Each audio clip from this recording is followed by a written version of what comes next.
Nazim programme views time में भलीकार आवाज़ मेज़बान जुनेद अंसारी। नाज़िम ॿ ॾींहं अॻे डस्का में जेका इलेक्शन थी उहा इलेक्शन हींअर सवालिया निशान बणियल आहे।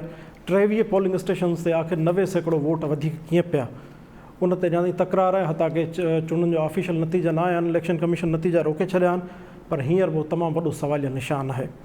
अॼु हिकु अहम अॻभराई थी आहे। अॻूणे वज़ीर आज़म यूसुफ रज़ा गीलानी ऐं PDM जे इस्लामाबाद नामज़द उम्मीदवार सेनेट लाइ अॼु अहम मुलाक़ात कई मौलाना फज़लुर रहमान सां। मौलाना फज़लुर रहमान सां मुलाक़ात खां पोइ मीडिया सां ॻाल्हाईंदे यूसुफ रज़ा गीलानी साहिबु हिकु अहम ॻाल्हि कई आहे। हिकु अहम ॻाल्हि लाइ इशारो कयो अथऊं जेको हींअर अॼु जे सिनेरियो में तमामु अहम स्टेटमेंट आहे। यूसुफ रज़ा गीलानी साहिब जो चवणु आहे त बज़ाहिर नज़र अची रहियो आहे त इस्टेब्लिशमेंट न्यूट्रल थी वई आहे। असां पंहिंजे पैनल्सनि खां सम्झंदासीं पॉलिटिकल जेका सिनेरियो जे पस मंज़र में जेको गुज़िरियल काफ़ी महीननि खां हले पियो ऐं 6 महीननि पहिरियां जे पस मंज़र में ऐं 6 महीननि जे गुज़िरियल पस मंज़र खां पोइ अॼु जे इन स्टेटमेंट ताईं त उन्हनि जो छा ख़्यालु आहे इन स्टेटमेंट जे बाबति। सभ खां पहिरियां हलूं था नसीर मेमून साहिब ॾे। नसीर मेमून साहिबु, यूसुफ रज़ा गीलानी साहिब जी स्टेटमेंट त बज़ाहिर ईअं लॻी रहियो आहे त इस्टेब्लिशमेंट न्यूट्रल थी रही आहे, इन ते अव्हां जी कहिड़ी राय आहे? ॿिनि हवालनि सां ॾिसी सघिजे थो। हिकिड़ो त प्योरली तव्हां हुनखे जेकर कनेक्ट करणु चाहियो त सेनेट जी इलेक्शन्स आहे, हू जंहिं सिचुएशन में वञे पियो, जंहिं सिचुएशन में कंटेस्ट करणु वञे पियो, त हू इस्टेब्लिशमेंट खे इनडायरेक्टली छा चाहे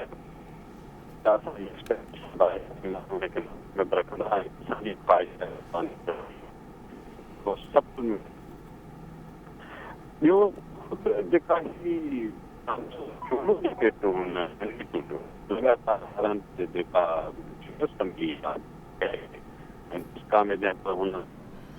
नसीर साहब, तव्हांजे आवाज़ में शायदि थोरो डिस्टर्बेंस पइजे। हिकु भेरो ॿीहर तव्हां सां कम्युनिकेट करण जी कोशिशि कयूं था। मां पंहिंजी प्रोडक्शन टीम खे चवंदुसि तव्हां हिकु भेरो ॿीहर राब्तो कनि। हलूं था डॉक्टर अयूब शेख साहिब। डॉक्टर साहिब, मुख़्तसर बयानु कजो, तव्हां इन स्टेटमेंट खे कीअं पिया ॾिसो त इस्टेब्लिशमेंट न्यूट्रल नज़र अची रही आहे? डॉक्टर अयूब शेख साहिब, मुंहिंजो ख़्यालु आहे त यूसुफ रज़ा गीलानी साहिबु जेको आहे उहो सेनेट जे हिकिड़े मेंबर तौरु उम्मीदवार कोन्हे, पर हुन जी एजेंडा हुन सां लाॻापियल जेका एजेंडा आहे उहा सॼी PDM जी एजेंडा आहे। इन करे हू ज़ाहिरी तौर ते ऐं बातिनी तौर ते हाणे इलेक्शन ताईं जेके बि ॻाल्हियूं कंदो उहे PDM जूं ॻाल्हियूं बि सम्झियूं वञनि, पर हुनजो ख़ुदि 2016 में इलेक्शन खां परे थियण खां पोइ जेके मामला आहिनि उन्हनि खे सिधो करण लाइ बि हू कई ॻाल्हियूं जेके आहिनि उहे सरे दस्त कंदो रहंदो। त मूंखे इन में हिकिड़ी का एॾी वॾी ॻाल्हि नथी लॻे, ऐं मूंखे हिकिड़ी ॻाल्हि हीअ लॻे थी त हाणे सियासतदान सम्झनि था त इन्हनि शयुनि ते ॻाल्हाइण जो वक़्तु अची वियो। जी जी डॉक्टर अयूब शेख साहिब। इनाम भट्टी साहिब, तव्हांजी छा राय आहे? यूसुफ रज़ा गीलानी जे इन ॻाल्हि में किथे न किथे को कनेक्शन ज़रूरु आहे।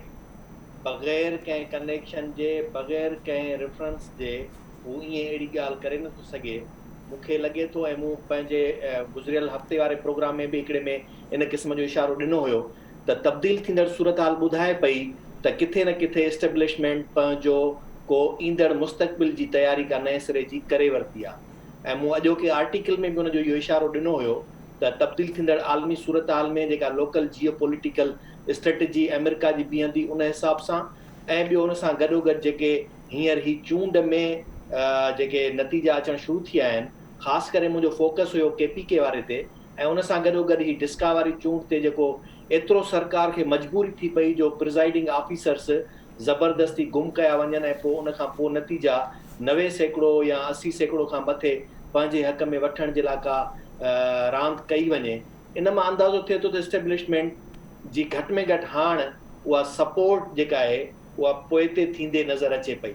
ऐं मूं अॻे बि शुरू खां वठी करे हिन प्रोग्रामनि में इहो चवंदो आयो आहियां त हिन हुकूमत खे 5 साल पूरा करण ॾिना वेंदा, ऐं ही जेको कुझु PDM बयानो ॾिनो हो एॾो सख़्तु वारो, उहो हक़ीक़ी तौर ते सिर्फ़ु इन जे लाइ न हो त को पाकिस्तान में वाकई हक़ीक़ी जमहूरियत जी बहाली, शफ़ाफ़ इलेक्शन्स ऐं उन्हनि मुक़तदरा धुरियुनि जो इन मां पंहिंजो हथु कढी वञणु जेको आहे सो उन जे लाइ जदोजहद हूंदी।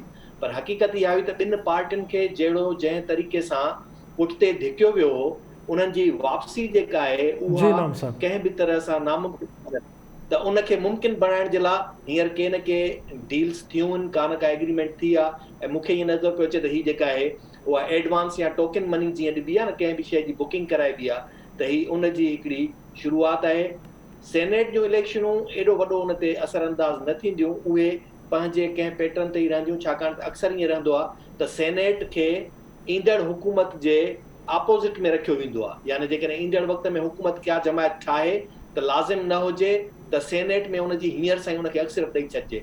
जेको तव्हां ॾिठो हूंदो माज़ी में हिकिड़ो ई दफ़ो अहिड़ो कमु थियो जो सेनेट में उनजी अक्सरियत रही नवाज़ लीग जी, ऐं हाउस में नेशनल असेंबली में बि, त उनजे करे तमामु वॾो हिकिड़ो घमसान मची वियो।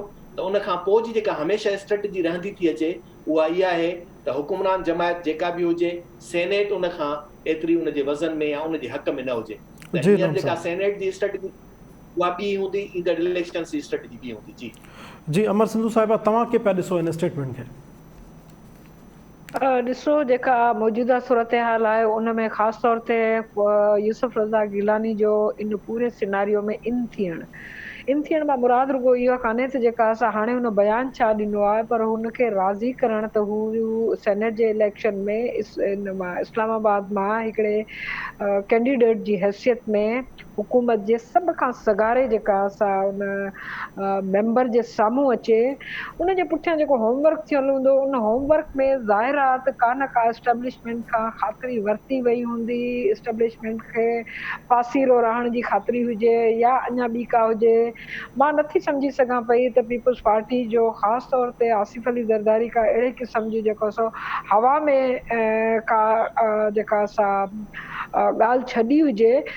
इहा ॿी ॻाल्हि आहे त गुज़िरियल सेनेट जे इलेक्शन वांगुरु हिननि सां ॿ हथ थी वञनि, इहो मुमकिन आहे पाकिस्तान जे अंदरि, छाकाणि त उन टाइम ते गारंटीज़ कुझु ॿियूं हुयूं जेके पूरियूं न थियूं।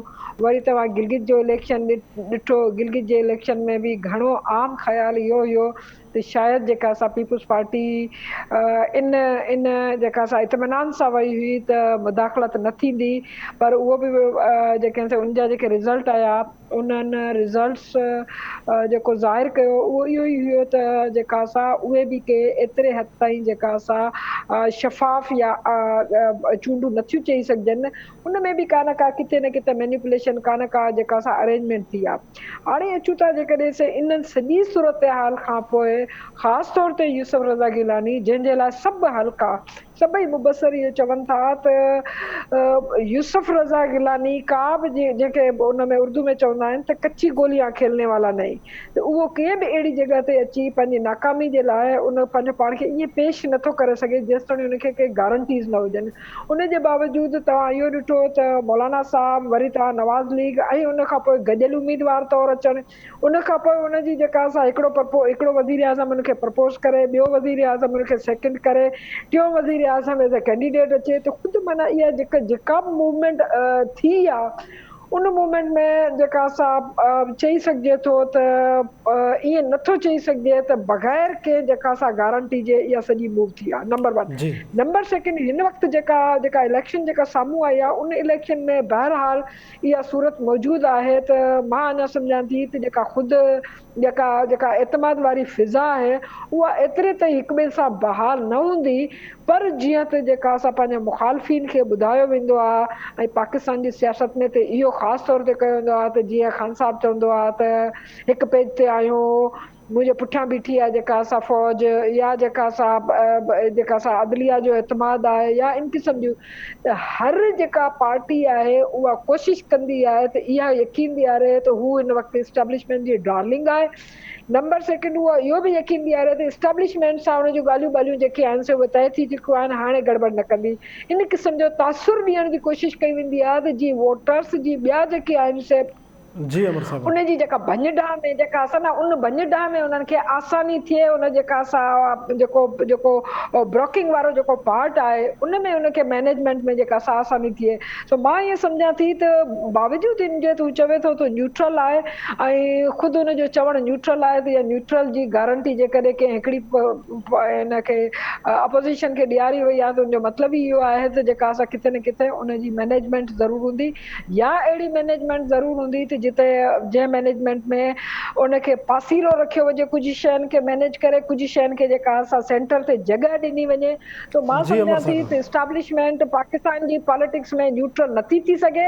अलबत्ता इहो चई सघिजे थो त मौजूदा उन्हनि जेको सेटअप ठाहियो आहे, जीअं इनाम चयो त उन्हनि खां अॻु में ई अरेंजमेंट करे वरिती आहे, उन्हनि खां अरेंजमेंट करे वरिती हूंदी अपोज़िशन सां, त उहा ॿी ॻाल्हि आहे। बाक़ी हिकिड़ी ॻाल्हि इहा आहे त अपोज़िशन जे पासे हुजनि या अपोज़िशन खे यकीन ॾियारनि था, तव्हां इहे नथा चई सघो त इस्टाब्लिशमेंट सियासी मामलनि जी में का न्यूट्रल पोज़ीशन कॾहिं बि रखे थी। जी जी अमर साहिबा। इज़हार सुमरो साहिब, जी तव्हांजी छा राय आहे? अपोज़िशन जी जेका सॼी तहरीक आहे, इन जो बुनियादी नुक़्तो हिकिड़ो ई हो त इस्टेब्लिशमेंट इमरान ख़ान जे हुकूमत मां हथ कढे, त जीअं हिन हू कंहिं न कंहिं तरीक़े सां या त हिन हुकूमत खे ड्राए छॾीनि या वरी हिन खे एतिरो कमज़ोर करे छॾीनि जो ही इररिलेवेंट थी वञे मुल्क जी सियासत में। यूसुफ रज़ा गिलानी जो बयानु हिकिड़ो त इन पेराए में आहे ऐं हिन जा ॿ टे मतिलब आहिनि। हिकिड़ो मतिलबु हू मौलाना फज़ल रहमान खे ॾियणु चाहे थो त अवां जेको एक्सट्रीम पोज़ीशन ते था वञो, उनजी का बि ज़रूरत न आहे ऐं असां ॻाल्हियुनि जे ज़रिए विदिन हाउसिस इन माना असेंबलियुनि में अंदरि रही करे बि हिन खे इमरान जी हुकूमत खे अहिड़े तरीक़े सां कमज़ोर करे सघूं था ऐं हिन जी जेका हिमायत थिए पई या पुठियां सपोर्ट थिए पई, उहा सपोर्ट खसे सघूं था। पाण सभई ॼाणूं था त जेकॾहिं इमरान ख़ान जी इहा सपोर्ट निकिरी वञे त उनजी पोज़ीशन छा थींदी, उहो सुवालु अहम आहे। ऐं यूसुफ रज़ा गिलानी उन ॾांहुं इशारो थो करे। आउं तव्हांखे हिकिड़ी ॻाल्हि ॿुधाईंदो हलां त हिन भेरे वारनि इलेक्शननि में ऐं 2018 वारनि इलेक्शननि में जेको फ़र्क़ु आहे, उन फ़र्क़ खे असल में यूसुफ रज़ा गिलानी बयानु कयो आहे। इहो ई सबबु आहे जो इहे नतीजा मुख़्तलिफ़ आया आहिनि। थोरो हिन ते गौर कजो त हिन जा जेके समूरा इंतिज़ाम हिन भेरे इलेक्शन जा थिया, उहे इलेक्शन कमीशन कया ऐं पुलिस कया ऐं उनजे नतीजे में मां ॾिठो त सूरत हाल छा वञी बीठी। त हिकिड़ी ॻाल्हि इहा आहे। यूसुफ रज़ा गिलानी ॿियो पासो इहो कवर करणु चाहे थो, जेको डॉक्टर अयूब साहिबु कंहिं टाइम में चयो त उनजे किताब में ई न आहे, त गिलानी साहिबु चए थो त असांखे त तव्हांजो किताबु सॼो यादि आहे पको। सो माना असां पको करे वरितो आहे किताबु तव्हांजो, सबक़ु जीअं पको कंदा आहिनि ॿार। सो उहो उन्हनि खे बि चवे थो त का ॻाल्हि न आहे, अवां परेशान न थियो। आउं इन हवाले सॼी सिचुएशन ॾिसां थो त जेकॾहिं यूसुफ रज़ा गिलानी जा जेके लफ़्ज़ आहिनि उहे जेन्युनली हक़ीक़त ते ॿधल आहिनि, त पोइ अॼु इहा ॻाल्हि ज़हन में रखिजो त जेको हाणोको चेयरमैन आहे सेनेट जो, उन जी जाइ ते यूसुफ रज़ा गिलानी रिप्लेसमेंट करण लाइ अचे पियो ऐं हू रुगो PDM जो कैंडिडेट न हूंदो, बल्कि समूरियूं जेके धुरियूं मैटर कनि थियूं मुल्क जे इक़्तिदारी सियासत में, उन्हनि जो नुमाइंदो हूंदो। जी ऐं इज़हार हीउ बयानु उन हवाले सां आहे। जी इज़हार साहब। शबीर शेर साहब, तव्हां खे पिया ॾिसो यूसुफ रज़ा गिलानी जे इन स्टेटमेंट खे त इस्टेब्लिशमेंट बज़ाहिर न्यूट्रल लॻी रही आहे। यूसुफ रज़ा गिलानी जी पॉलिसी हमेशह उहा रही आहे जेका अॻूणे पीर साहब पागारे जी हूंदी। हमेशह इस्टेब्लिशमेंट जे पासो वेझो रहणो आहे ऐं इस्टेब्लिशमेंट जे लाइ सॉफ्ट कार्नर रखणो आहे ऐं उन सां ठाहे हलणो आहे, उन सां गॾु करणो। इहो ई सबबु आहे त ज़रदारी साहिबु हींअर कंप्रोमाइज़िंग सूरत हाल में हलियो आहे, कंप्रोमाइज़िंग पोज़ीशन में हलियो आहे त इस्टेब्लिशमेंट सां छेड़ो जेको जटा सां नथो हलाए सघे, लगातार नथो हलाए सघे ऐं मुस्लिम लीग नून वारी पॉलिसी ते अमल नथो करे सघे। जेकॾहिं उन ते अमल कबो त ज़ाहिर आहे अहिड़ी तरह सां के अरसे ताईं मुस्लिम लीग नून खे इक़्तिदार खां परे रखियो वियो आहे त पीपल्स पार्टी जेको उन सां गॾु ई उहा बि परे रहंदी। उन करे पीपल्स पार्टी जी क़यादत जेको डिसाइड कयो आहे, जीअं यूसुफ रज़ा कंदो आहे, उहो इन जे करे त उहो सॉफ्ट कार्नर ऐं अॻिलनि खे मैसेज ॾिनो अथनि त असां तव्हां सां छेड़े जी पोज़ीशन में न आहियूं, त कोई असां तव्हां सां छेड़ो करणु चाहियूं था। असां इफ़ाम तफ़हीम वारी इतदाल पसंदीअ वारी पॉलिसी जेका पुराणी हुई, उन ते असां हलणु था चाहियूं ऐं इक़्तिदार खां परे असां रहण जा आदी आहियूं, न ई रहणु चाहियूं था पिया। उहो ई सबबु आहे त हुन इस्टेब्लिशमेंट खे इहो मैसेज ॾिनो आहे ऐं ख़ुदि PDM जे धुरियुनि खे बि मैसेज ॾिनो आहे त पीपल्स पार्टी हिन खां सीनेट जे इलेक्शन खां पहिरियां ई पंहिंजी पॉलिसी वाज़े पई करे। तव्हां वारी जेका पॉलिसी आहे, हार्ड जेका पॉलिसी आहे, सख़्त जेका पॉलिसी आहे ऐं छेड़े वारी पॉलिसी आहे इस्टेब्लिशमेंट सां, इहा असां जारी कोन रखंदासीं, न कोई उनखे जारी रखण जे लाइ असां ॿधल आहियूं। इहो सिधो सो सॼो सीनरियो जेको जीअं दोस्तनि चयो, इज़हार बि चयो, डॉक्टर बि चयो, अमर सिंधु इनाम वारनि सभिनी दोस्तनि जी इहा राय बि थी त भई हिन वक़्तु जेका आहे पीपल्स पार्टी उहा पंहिंजो पाण खे अलॻि करे पई बीहारे। उन सां गॾोगॾु जेको वरी इंटरनेशनल सूरत हाल तब्दील थी आहे उहा बि ॾिए पई, उहा बि हुनखे फ़ाइदो ॾिए पई। छो त जो बाइडन ने जेके पॉलिसी इख़्तियार कयूं आहिनि उहे उन में इहा PTI फिट कान थी अचे पई। PTI बिल्कुलु उन खां आउट फिट आहे। उहो ट्रम्प जी पसंदीदा त हुई, पर मौजूदा जेको अमेरिका जो इक़्तिदार पसंदि हींअर आयो आहे जो बाइडन जी क़यादत में, उन्हनि खे उहे बिल्कुलु बि सूट नथा कनि पिया। उनजे करे हू इहो था चवनि पिया त हिते संजीदा क़िस्म जी क़यादत ऐं पुराणी जेका सीनियर क़यादत आहे उनखे इक़्तिदार खां ॿाहिरि न रखियो वञे, उनखे इक़्तिदार में आंदो वञे। त जीअं अफ़गानिस्तान जी सूरत हाल आहे, ईरान जी सूरत हाल आहे, जियो पॉलिटिकल सिचुएशन खे बि मोड़ ॾेई सघिजे। ऐं अॻे जेका ट्रम्प जी पॉलिसी हुई जंहिंजे करे हिंदुस्तान पाकिस्तान बि पाण हिक ॿिए खां परे हलिया विया ऐं जेके जो सूरत हाल हुई थोरो घणो वेझो अचण वारी उहा परे थी वई, सॼे हिते ऐं चाइना खे वधीक जेको आहे पंहिंजो पेर रखण जे लाइ हिकिड़ो सबब जेको आहे सो मिली वियो, एटमॉस्फियर हुनखे हथ में अची। उन करे सॼे माहौल खे जियो पॉलिटिकल सिचुएशन ऐं इंटरनेशनल जेका सियासी हाल आहे उन सां जोड़े ॾिसबो त इहा शइ जेका असां नज़र ईंदी, पीपल्स पार्टी इक़्तिदार जे लाइ पंहिंजी राह हमवार करे पई ऐं राह हमवार करण जे लाइ इन क़िस्म जो इक़्तिदार पसंदि माण्हू अॻियां आंदो आहे। जी शबीर शाह साहब, नाज़रीन हलंदो हिकु ॿिए मौज़ूअ ॾे पंहिंजे पैनल सां डिस्कस कंदासीं जेका अॼु हैपनिंग थिए वेठी सिंध में ख़ासि तौर ते। सभ खां पहिरियां इहो हवालो ॾियूं त सिंध जो मौजूदा अपोज़िशन लीडर हलीम आदिल शेख ऐं सिंध गवर्नमेंट जे विच में चपकलिश काफ़ी अरसे खां जारी आहे ऐं जंहिं ॾींहं खां हुकूमत आई आहे त हुननि जी बयानबाज़ी या मामला हलनि था, पर मामिलो इंतिहा ताईं तॾहिं पहुतो जॾहिं ज़मनी चूंड थी। मली जी ज़मनी चूंड में असांखे PTI 3 नंबर ते आई, 4000 वोट PTI जे कैंडिडेट खयां ऐं नंबर 2 TLP कैंडिडेट खयां ऐं ऑब्वियसली सीट पीपल्स पार्टी वॾी अक्सरियत सां सीट खटी। इलेक्शन जे दौरान हिकु वॾी बदनज़मी साम्हूं आई। हलीम आदिल शेख साहब उते पोलिंग ते विया, पोलिंग खां पोइ फायरिंग जा वाक़िया थिया। हलीम आदिल शेख साहब जा इल्ज़ाम आहे त असां ते फायरिंग कई वई। फुटेज हिकिड़ा ॿिया आया जॾहिं पीपल्स पार्टी वारनि जो चवण त हलीम आदिल शेख कानून जी ख़िलाफ़ वर्ज़ी कई। चूंडियल नुमाइंदनि खे आईनी कानून तहत उते पोलिंग स्टेशन्स ते न मौजूदु हुजणो ऐं हू पाण आयो, जंहिंखां पोइ इलेक्शन कमीशन जेको कानूनी तौरु इलेक्शन कमीशन घुराए हलीम आदिल शेख खे ॿाहिरि कढियो। उनखां पोइ हुन ते केसिस ठाहिया विया। पोइ हलीम आदिल शेख साहब गिरफ़्तारी थी। गिरफ़्तारी खां पोइ उनखे जॾहिं थाणे में रखियो वियो त हलीम आदिल शेख साहब जो चवणो हो त उन कमरे जे अंदरि नांग छॾे वियो, 4 फुट डिघो नांग छॾे वियो ऐं हुनखे मारण जी कोशिशि कई वई ऐं उहा ईअं कोशिशि जीअं मुर्ज़ा भुट्टे खे मारण जी कोशिशि कई वई। पोइ असांजे ई चैनल ते टाइम न्यूज़ जे प्रोग्राम टाइम लाइन में ॻाल्हाईंदे नवाब तैमूर टालपो सूबाई वज़ीर जो चवणु हो त इहो नांग असां कोन छॾियो, यानी सिंध गवर्नमेंट कोन छॾियो, पर हलीम आदिल शेख जे पंहिंजनि माण्हुनि जेको आहे हुनजे खाधे पीते शयुनि या इस्तेमाल जी शयुनि में आंदो। ख़ैर उहो गुज़री वियो। वरी जेल जॾहिं मुंतक़िल कयो वियो हलीम आदिल शेख साहब खे त इहा ॻाल्हि कल्ह साम्हूं आई त उते को जेल में मुबैन थो तशदुद जो वाक़ियो थियो आहे, जंहिंखां पोइ अॼु कुझु वीडियो फुटेजिस आया आहिनि। हलीम आदिल शेख साहब जो इल्ज़ाम आहे त जेल जे अंदरि कुझु तशदुद पसंद माण्हुनि जे तरफ़ां मूंखे हमिलो करे मारण जी कोशिशि कई वई आहे। हिकु भेरो ॿीहर हुननि पीपल्स पार्टी ते इल्ज़ाम आयो आहे। ऐं जॾहिं त जेल जे अख़्तियारनि जो इहो चवणु आहे त हलीम आदिल शेख साहब जॾहिं जेल में हुनखे अंदरि मोकिलियो पियो वियो त उते हिकु नारेबाज़ी थी आहे। ख़ैर हाणे हक़ीक़त जेका बि आहे, पर पस मंज़र इहो आहे। उनखां पोइ सिंध जे governor Imran Ismail opposition leader जी गिरफ़्तारी खां पोइ इमरान ख़ान साहब खे वज़ीर आज़म साहब जे आॾो इहो मौक़िफ़ रखियो आहे, छो त IG सिंध हींअर बायस थी चुको आहे ऐं उहो मुल्क सूबे में अमन अमान जी का अहमियत, अमन अमान जे मामले खे का ख़ासि अहमियत न पियो ॾिए ऐं ख़ासि तौर ते अपोज़िशन लीडर वारे मामले में IG सिंध जो जेको किरदारु आयो आहे उनजे करे मौजूदा IG सिंध मुश्ताक महर खे सीट तां हटायो वञे ऐं संदसि जाइ ते अमीर शेख खे IG बणाइण जी ॻाल्हि कई पई वञे। असां पंहिंजे पैनलिस्टनि खां सम्झणु चाहींदासीं। सभ खां पहिरियों हलूं त नसीर मेमून साहब ॾे। हलीम आदिल शेख साहब सां नसीर साहब जेके वाक़िया थियनि पिया इनखे अव्हां खे पिया ॾिसो। ॿियो जेको IG सिंध जी तब्दीली जी ॻाल्हि कई पई वञे हलीम आदिल शेख साहब जे वाक़िए सां जोड़े, उन ते अव्हां जी छा राय आहे? जुनैद, मुंहिंजो आवाज़ु ठीकु पियो अचे? जी बिल्कुलु सही पियो अचे। अच्छा, पहिरीं ॻाल्हि त मुंहिंजी गुज़ारिश आहे त हलीम आदिल हींअर हिकिड़े पार्लियामेंट में मुखालिफ़ दौर जो अॻुवान आहे, त पार्लियामानी हवाले सां त खणी हुन पोज़ीशन जी त वॾी हैसियत आहे, पर अदरवाइज़ हलीम आदिल पंहिंजे तौर ते का एॾी वॾी सियासी शख़्सियत या को एॾो वॾो चैलेंज कोन रहियो आहे न पास्ट में न हाणे, जंहिंखां डिॼी कोन जे कमरनि में नांग छॾे।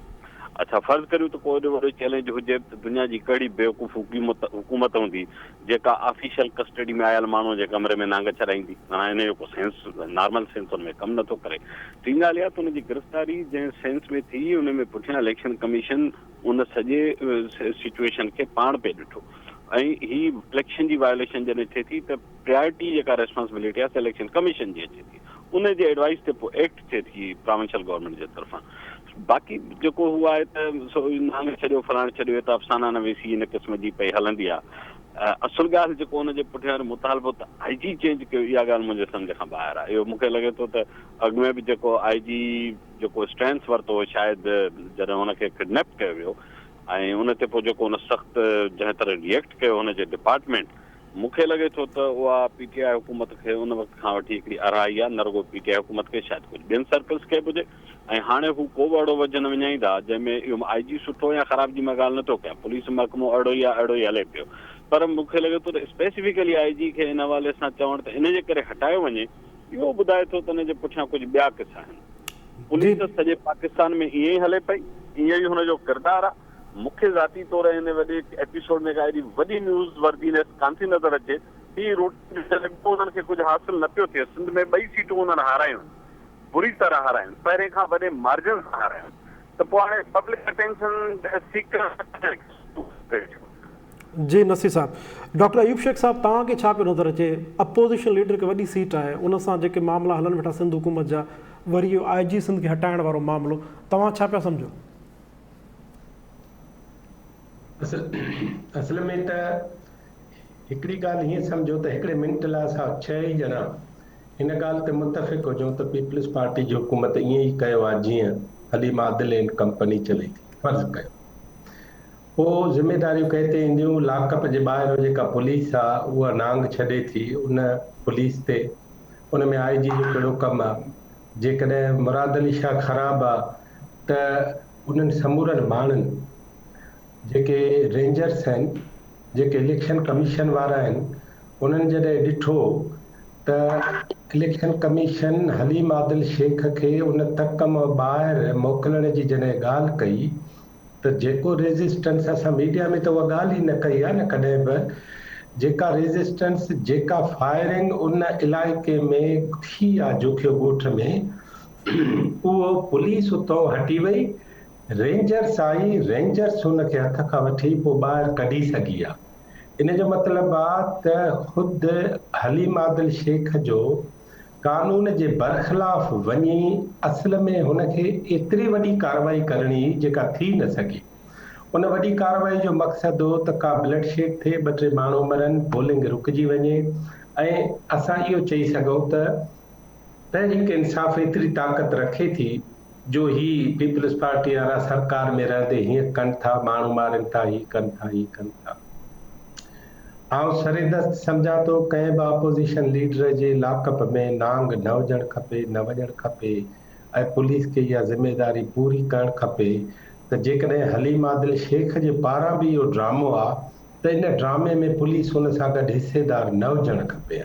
हिकिड़ी ॻाल्हि। जी। ॿी ॻाल्हि इहा आहे त ही सभु जो सभु शयूं असल में असां ॻाल्हायूं ई उन पासे था। नसीर साहब इम्पॉर्टेंट ॻाल्हि कई आहे त हाणे लाकअप जो, नांग जो, इलेक्शन जो, हाराइण जो, खटण जो उहो प्रॉब्लम ई न आहे। हाणे हिकिड़ो प्रॉब्लम आहे डॉक्टर मुश्ताक महर इतां हटाइजे कीअं। अॼु वरी हुन सां जो कैरेक्टर रखियो अथऊं चीफ सेक्रेटरी ऐं मुश्ताक महर, ऐं इन सॼे मामले खे ख़राबु करण लाइ अॼु वरी अली ज़ैदी साहब जो हींअर मूं ॿुधो पए त पीपल्स पार्टी जा 50 गुंडा अंदरि दाख़िल थिया, उन्हनि हुनखे तमामु घणो मारियो आहे, ही कयो आहे, ही कयो आहे, हुनजूं धीअरूं, हुनजूं भेणूं। असां समूरनि औरतुनि लाइ असांखे इज़त हुजणु खपे, आहे, हूंदी बि आहे, पर सवाल आहे त असां हाणे आख़िरी हदुनि ताईं यूटिलाइज़ था कयूं समूरनि हमदर्दियुनि खे, समूरनि ख़राबियुनि खे, सिर्फ़ु इन हिकिड़े मामले जे लाइ त किथां न किथां को वेन्यू निकिरी पए। हिकिड़ी ॻाल्हि सम्झणु खपे त मथे हिकिड़ियूं तमामु वॾियूं तब्दीलियूं अची वयूं आहिनि ऐं तव्हां प्रेस कॉन्फ्रेंस रुॻो अॼोके ॾींहं जूं ॿुधंदव, तहरीक इंसाफ़ जूं, पीपल्स पार्टी जूं, ISPR जूं, त तव्हांखे तमामु घणा उन में छेद नज़र ईंदा ऐं रुॻो तव्हां एनालिसिस कंदव त बि तव्हांखे इहो नज़र ईंदो त पाकिस्तान जे अंदरि जहिड़ो हले ई हिकु ॻाल्हि ते थो त पार्टियूं ॿ हुजनि या टे हुजनि, हिननि ॿिनि पार्टियुनि जो ख़्यालु आहे त ख़िदमतगार असां बहितर आहियूं, टी खे तव्हां वठी छो आया आहियो, टी पार्टी थी चए मां यंग ॿारनि जो आहियां, इन करे हिननि ॿिनि खे हटायो, जहिड़ो टोटली इहो आहे। जी जी डॉक्टर अयूब साहब तव्हांजो मुफ़सिल तजियो आयो। इनाम भट्टी साहब तव्हां छा पिया ॾिसो हलीम आदिल शेख जी जेका एपिसोड आहे अपोज़िशन लीडर, हलीम साहब जो बज़ात ख़ुदि नालो न पर बतौर अपोज़िशन लीडर, ऐं उन सां गॾु गॾु IG सिंध खे हटाइण वारो जेको मुतालबो? नांग किथे आहे? नांग जी का ख़बरचार आहे? वो जीअरो आहे या मारिजी वियो? न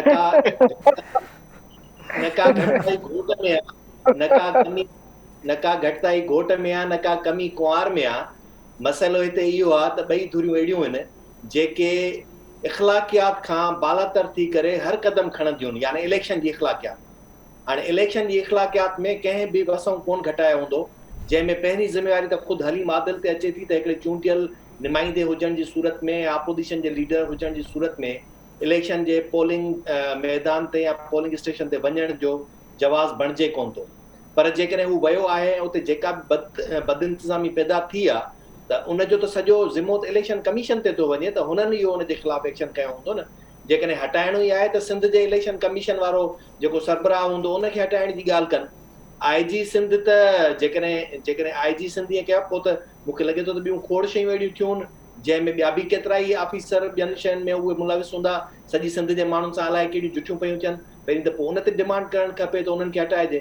त ॻाल्हि इहा आहे त हिते इलेक्शन्स खे चोरी करणु, इलेक्शन खे कब्ज़ो करणु, इलेक्शन ते पंहिंजो ज़बरदस्ती हक़ जताइणु सभिनी पार्टियुनि जो इहो रहियो आहे हिकिड़ो सम्झिजे खणी त कल्चर।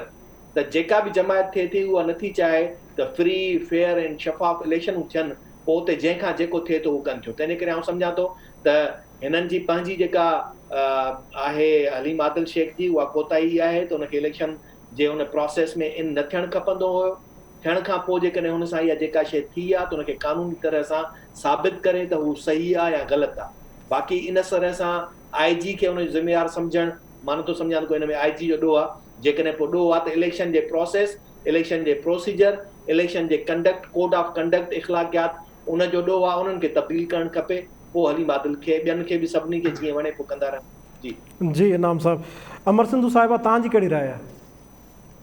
ॾिसो मां पाण इहा जेका असां हिन ॻाल्हि ते जेका असां बयान ते हैरान हुयोसि त आख़िर जेको 4 फुट जो नांग हिकिड़ी खुली में आयो आहे त उहो वियो किॾां, उनजी का डेड बॉडी, उनजी का शक्ल, उनजी का सूरत अञा ताईं मीडिया में किथे नज़र न आई आहे। उहो आख़िर नांग वियो किॾां, जेको बकोल पीपल्स पार्टी जे ते उन्हनि जे पंहिंजे माण्हुनि मोकिलियो या जेके पीपल्स पार्टी वारनि मोकिलियो या वीचारे IG सिंध पंहिंजी जेका असां ऑफिस मां किथां कढी जेका असां हलीम आदिल शेख जे जेका असां जेल जे कमरे में पहुचायूं। हिन सॼी सूरत हाल में हक़ीक़त इहा आहे त जेका ख़ासि तौर ते जेका पिकुलरिटी रही आहे कराची जे इलेक्शन्स जी, जेका MQM जे ज़माने खां वठी जेका गुंडागर्दी ऐं जेका बदमाशी सां पोलिंग स्टेशन कब्ज़ा करणु, पोलिंग स्टेशन्स खे हलीम आदिल शेख पंहिंजे पाण खे हुनजी कंटिन्यूटी साबित कयो। घटि में घटि मां कराची जी लेवल जी ॻाल्हि जेकॾहिं कयां त हलीम आदिल शेख जा जेके उहे वीडियो फुटेजिस आयल आहिनि, फायरिंग्स वारा ऐं ॿिया जेके पोलिंग स्टेशन्स में मौजूदगी वारा, इहो जेका अमन अमान जी सूरत हाल आहे उहा उन टाइम ते इलेक्शन कमीशन जी रिस्पॉन्सिबिलिटी हुजे थी त पोलिंग जे प्रोसेस खे जारी ऐं सारी रखण जे लाइ उन वक़्ती तौर ते के एक्शन खणी सघे थो। जीअं जेका असां प्रिज़ाइडिंग ऑफिसर खे बि सिटी मैजिस्ट्रेट जा इन्हनि जा जेके आहिनि राइट्स ॾिना वेंदा आहिनि त उन में कंहिं माण्हू खे बदमाशी कंदे ॾिसे त उनखे झले सघिजे थो। हा थी सघे थो त हिन खां अॻु में इहा का रिवायत मौजूदु न हुजे त जेकॾहिं कंहिं पॉलिटिकल अहिड़े क़िस्म जा GMTM कंदी हुई उन्हनि खे पकड़े ऐं जेका असां जेल में विधो वञे। अलबत्ता जेकॾहिं हीअ अगरि कमु थियो आहे त अहिड़े माण्हू खे जेको उते अमन अमान जी सूरत हाल ख़राबु कंदड़ हुजे, पंहिंजे उहिदे जो नाजाइज़ फ़ाइदो वठी त हू असेंबली जे अपोज़िशन जो मेंबर आहे ऐं उनखे इन क़िस्म जी गुंडागर्दी जो हक़ हुजणु खपे या इन क़िस्म जी दड़के ऐं दाबे जो जेको आहे सो उनखे जेका असां को मैंडेट मिलियल आहे त उते जेका असां कार्रवाई करण मां नथी सम्झां पई त न रुगो सिंध में पर किथां बि तव्हांखे इन क़िस्म जी जेका असां हो न मिलंदी। ॿिए नंबर ते जेका जेका सूरत हाल थी आहे उन सूरत हाल में जेका ख़ासि तौर ते IG जे रोल जे हवाले सां जेका वरी जेका असां विफ़ाक़ जे अंदरि जेका जंहिंखे चइजे त उन्हनि खे जेका अॻई सिंध जी पुलिस जे हवाले सां अॻई उन्हनि खे जेका कंहिं न कंहिं क़िस्म जी जेका असां उनखे एतिराज़ात रहंदा आहिनि, छाकाणि त सिंध पुलिस खे जहिड़े तरीक़े सां माज़ीअ में विफ़ाक़ जे पारां कंट्रोल करे ऐं सूबाई हुकूमत जे ख़िलाफ़ इस्तेमालु कयो वेंदो आहे, उनमें काफ़ी हद ताईं जेका असां उहो कंट्रोल ईअं पुलिस ते रहियो कोन्हे विफ़ाक़ जो। मां हैरान आहियां त जॾहिं इन जा पंजाब जा 5 जेका असां 9 IG बिना कंहिं जेका असां नोटिस ॾे, बिना को हेडिंग ठाहे, बिना कंहिं जेका असां इन जेका असां पंहिंजे मेनस्ट्री मीडिया जी हिकिड़ी नंढड़ी टिकर जेतिरी ख़बर ठाहे बि जेकॾहिं 9 IG तब्दील कया वञनि था, उते कंहिं क़िस्म जी सिचुएशन न विफ़ाक़ खे अचे थी, न जेका असां वीचारो जेको असां सूर कंहिं असांजे मीडिया वारनि खे पवे थो। जेॾी महिल सिंध जे हवाले सां किथे बि का अहिड़ी ॻाल्हि थिए थी त यकदमि सां जेका असां IG खे निशानो ठाहियो थो वञे। IG कंहिं हुकूमत जा हुजनि, कंहिं उन जा हुजनि, उन खां बहितर आहे त पर IG जे मामले ते सियासी जेका असां मैदान केरु ॼमाईंदो आहे, जंहिंजे करे मां सम्झां थी त उन जे हवाले खां पीपल्स पार्टी जी तशवीश पंहिंजी जॻह ते हुजे ई हुजे, पर सिंध जे माण्हुनि खे इहा तशवीश ज़रूरु हूंदी त IG जे मामले ते जॾहिं ॿियनि सभिनी सूबनि जे अंदरि के अहिड़ी क़िस्म जी जेका असां विफ़ाक़ खे एॾी तकलीफ़ न हुजे त सिंध जे IG जे हवाले सां छा सिंध कानूनी आहे, छा सिंध अहिड़ो कब्ज़ो आहे, या जेका असां अहिड़ी कब्ज़ागिरी जेका असां उहा नियत खे ज़ाहिर करे थो जिते हू IG न रुगो पंहिंजी मर्ज़ी जो चाहिनि था, बल्कि IG खे लम्हे ब लम्हे ताईं जेको विफ़ाक़ खां कंट्रोल करे सघिजे, उन्हनि खे अहिड़े क़िस्म जो IG खपे जेको अनफॉर्चुनेटली जेका असां केतिरे वक़्त खां कोशिशि था कंदा अचनि पिया, उनखे सिंध में को अहिड़ो IG मयसर कोन्हे। तंहिंजे करे मां सम्झां थी त विफ़ाक़ खे बि इन क़िस्म जी सियासत खां बाज़ अचणु खपे। ॿी ॻाल्हि जेका असां रही ॻाल्हि हलीम आदिल शेख जी, त उनजे किरदार खे छंड छाण उनजी करणु खपे त हक़ीक़ी तौर ते वाक़ई जेका असां उन सां का ज्यादती थी आहे, मिसाल जे तौर ते अगरि के क़ैदियुनि जे पारां या ॿी का इन क़िस्म जी का शइ मुमकिन थी सघे थी, बजाए उनजे जेको नांग वारो किस्सो आहे उहो त मुमकिन बि कोन, माना लॻे नथो, पर बाक़ी ही जेका ॻाल्हि आहे उहा मुमकिन थी सघे थी, उनजी बि जेका असां फ्री ऐं फेयर जेका असां तफ़्तीश थियणु खपे, उहा अगरि केरु जेका असां उनजी का डिमांड करे थो त मां सम्झां थी त उहा हक़ीक़ी डिमांड हूंदी। जी अमर साहिबा। इज़हार सुमरो साहिबु, तव्हां छा पिया सम्झो, नांग बि हथु कोन आयो, हलीम आदिल शेख साहिब ते तशद्दुद थियो मुबैना तौर ते उन्हनि जो चवणु आहे, ऐं जेको सॼो एपिसोड थियो आहे उन खां पोइ हींअर IG सिंध खे हटाइण जो मुतालबो, तव्हां छा पिया सम्झो? जेकॾहिं हलीम आदिल गिरफ़्तार थिए थो त ख़ुदि इहा गिरफ़्तारी साबित करे थी त यूसुफ रज़ा गिलानी सही पियो चवे। मुंहिंजी इहा ॻाल्हि नोट कजो तव्हां। ॿी ॻाल्हि, छो त इहा गिरफ़्तारी का मामूली गिरफ़्तारी हरगिज़ बि न आहे। ॿी ॻाल्हि इहा आहे त हलीम आदिल शेख पंहिंजे मिज़ाज ऐं अंदाज़ में इन क़िस्म जो रहियो आहे शुरू खां ई, जो हीअ अहिड़ा क़िस्म जा मामला कंदो रहंदो आहे जेके अख़बारुनि जी हेडलाइंस बणिजी सघनि। मुंहिंजे लाइ ज़ाती तौर ते इहो ख़ुदि हिकिड़ो अलमियो ई चइजे त सिंध असेंबली जो अपोज़िशन लीडर हलीम आदिल शेख आहे। पॉलिटिक्स में जेके हिकिड़ा माण्हुनि जा स्टैंडर्ड्स थींदा आहिनि ऐं हिकिड़ो प्रोसेस थींदो आहे जंहिंखां पोइ माण्हू कंहिं जाइ ते पहुचंदो आहे।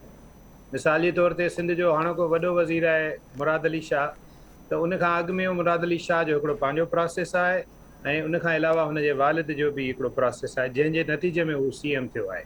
हिकिड़ियूं शयूं ईअं थींदियूं आहिनि ऐं इहो ई सबबु आहे जो न त हू सियासी आहे पंहिंजे मिज़ाज में, जंहिंजे करे जेल जो हिकिड़ो ॾींहुं बि बर्दाश्त न करे सघियो। ॻाल्हियूं इहे हलनि पियूं त जेल में कुझु माण्हू वर खुंजे बीठा हुआ जंहिं करे हिनखे इस्पताल वठी आया आहिनि, ऐं उन खां पोइ ही जेके लगातार ॻाल्हियूं करे थो हिक जे मथां ॿी ॻाल्हि, उहे सभु ॻाल्हियूं हुनजी फ्रस्ट्रेशन खे शो कनि थियूं। हुनखे पाण खे बि एतबार न आहे त ओचितो हुनजे मथां जेका छटी हुई उहा वई काॾे। सो बुनियादी ॻाल्हि इहा अथव।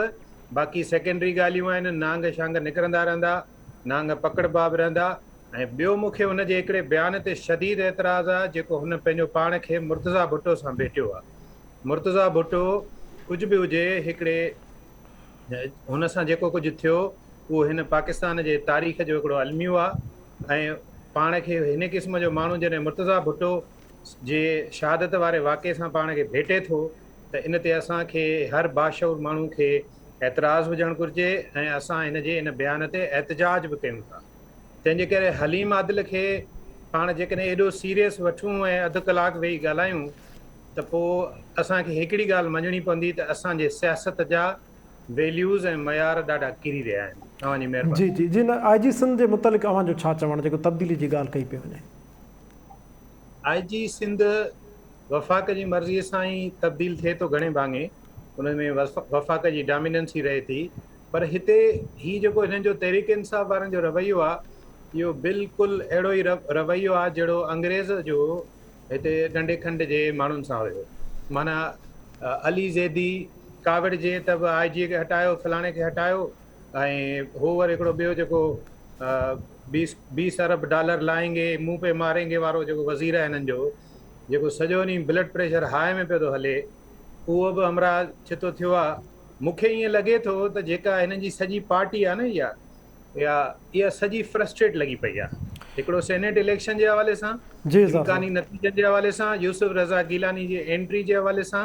हिकिड़ी ॻाल्हि आउं वाज़े कयां त असां इन ॻाल्हि मां न ख़ुशि आहियूं, न असां इन जा हामी आहियूं। जेको कुझु पीपुल्स पार्टी पई करे मिसाल, या जेको कुझु इक़्तिदारी धुरियूं कनि पियूं, जेको ओवरऑल इहे ट्रिका पंजा ऐं ड्राइंग रूम पॉलिटिक्स थिए पई, या जेका ॾेतियूं लेतियूं मेंबरनि खे ख़रीद करण जूं थियनि थियूं, असीं हुन जा हिमायती न आहियूं। पर एज़ अ तज़िये नगार असां माण्हुनि खे हिकिड़ी पिक्चर ॿुधायूं था त हीअं थी रहियो आहे। जी ज़ार थी हीअं रहियो आहे, जेको कुझु थी रहियो आहे उहो तहरीक इंसाफ़ जे लाइ फ़ाइदे में न आहे। जी बुनियादी ज़ार ॻाल्हि इहा आहे, इन करे ही फ्रस्ट्रेट आहिनि। पोइ कॾहिं आई जी खे हटाईंदा, कॾहिं चीफ सेक्रेटरी खे हटाईंदा। जी ज़ार साहब, शबीर साहब तव्हांजी छा राय आहे? Final conclusion.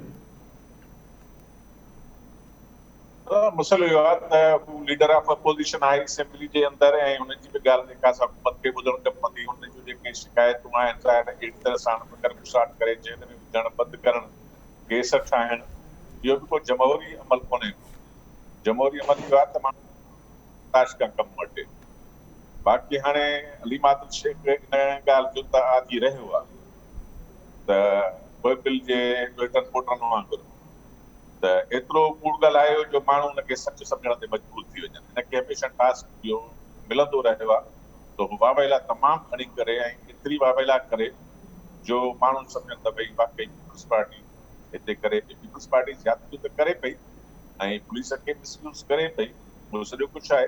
बाक़ी हिननि जो इहो मुतालबो हुते वज़ीर आज़म वटि बि कयो वियो आहे त आई जी खे हटायो, ऐं आई जी पीपुल्स पार्टी जो आहे। पीपुल्स पार्टी जो चवण थो वञे। हिन क़िस्म जूं ॻाल्हियूं जेके आहिनि से उहे ज़ाहिर आहे त बाक़ाइदे हिकिड़ी नफ़रत वारो अंदाज़ पी टी आई में शुरू खां वठी उहो रहियो आहे। ऐं सिंध सूबे सां मां वारो सलूक त हुनजो बाक़ाइदगी सां आहे। हुन करे वोडा वग़ैरह जेके बि आहिनि या एमक्यूएम वारा हमरा, उन्हनि खे बाक़ाइदे फ्री स्टाइल ॾिनो वेंदो आहे त जीअं हुननि खे वणे तीअं ॻाल्हाइनि, जहिड़ी ॿोली चाहिनि उहे ॻाल्हाइनि। जी शबीर साहब, जी शबीर साहब, त सभिनी पैनलिस्टनि जी वॾी महिरबानी जे पंहिंजे क़ीमती राय खे असांखे आगाह कयो। नज़र त प्रोग्राम जो टाइम पंहिंजी पुॼाणी ते पियो पहुचे। पंहिंजे मेज़बान जुनैद अंसारी खे ॾींदा इजाज़त। सदाईं गॾु।